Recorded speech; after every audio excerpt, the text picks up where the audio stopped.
Here we go. We're gonna do it's not an e-bike, regular bike, but we're gonna do the tour on regular bikes. So we began our Madrid Bike Tour, starting off from the Calle de Santiago, near the historic center of town, going at a very leisurely pace. I think this is gonna be more exciting than the Malaga.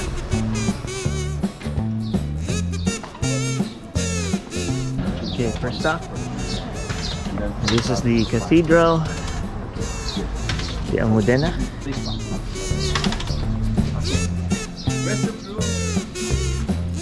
Following all the picture taking and admiring of the cathedral, we rode through a small part of the town, weaving in and out of these alleys. Fortunately, it was early in the day and most tourists were still asleep and most establishments still closed. So cruising around the town on your bike was quite a pleasure. The next stop was the Plaza de la Villa, which we had already seen a couple nights ago. But this time around, our tour guide gave a history lesson on how Madrid was named.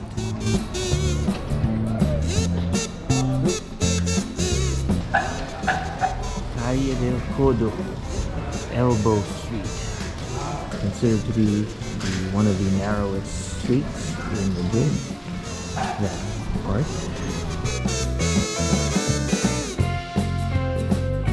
We stopped at the Mercado San Miguel, where some of us actually got a snack. We just waited outside, as we'd been to this attraction before. The crowds were starting to grow, and it was becoming difficult to ride through these streets. The next stop, of course, was the Plaza Mayor, where our tour guide pointed out interesting facts about the architecture, and of course, a short history lesson and a backgrounder on what Plaza Mayor was used for. Getting out of there required walking, as that place really gets crowded eventually. Honestly, if we had a whole day to explore, I would just weave in and out of these alleys early on a weekday when most folks are still asleep. I just find it so amusing to be in between all these buildings on cobblestone streets, just enjoying the architecture and the atmosphere of all these historic buildings everywhere you look. Our guide took us to this food alley, Calle de Alvarez Gato, and gave us another history and background lesson on food. How some popular French cuisines ended up better known as Spanish entrees, like croquetas for example. No, this restaurant, the Tabernacle La Fragua de Volcano, is supposed to be a destination for authentic Spanish cuisine, and it's close to the Plaza del Sol in the historic district, just a few steps away from the Plaza Santa Ana, where we saw the famous Reina Victoria Hotel. Supposedly, it's where celebrities stay when they come to Madrid.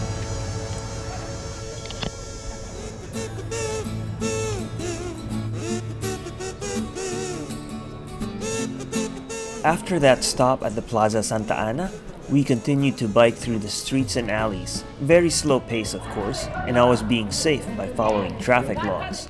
At this point in time, we were heading east out of the historic district towards the Prado Art District and past that, towards Retiro Park. This is where we joined the main streets of Madrid as we crossed the Del Prado Avenue eastbound towards Retiro Park. The Neptune Fountain in the center, a simple traffic furniture, a rotunda, makes it another sightseeing destination. After that was the only significant climb on this tour, going up the Calle de Felipe IV towards one of the entrances of Retiro Park on Calle de Alfonso XII.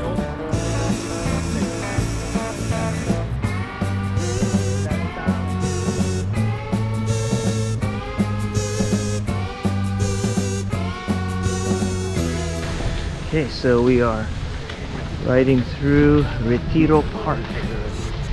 It's just like Central Park. Nice place to take it easy, to walk.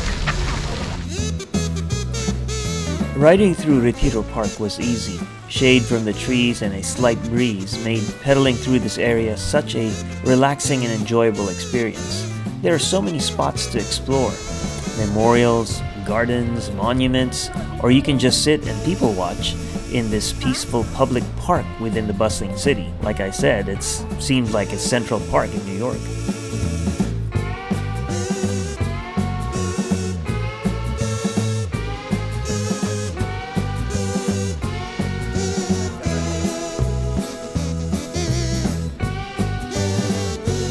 The next stop was the Crystal Palace and the Retiro Grand Pond, which we weren't able to capture on video, but here's a photo.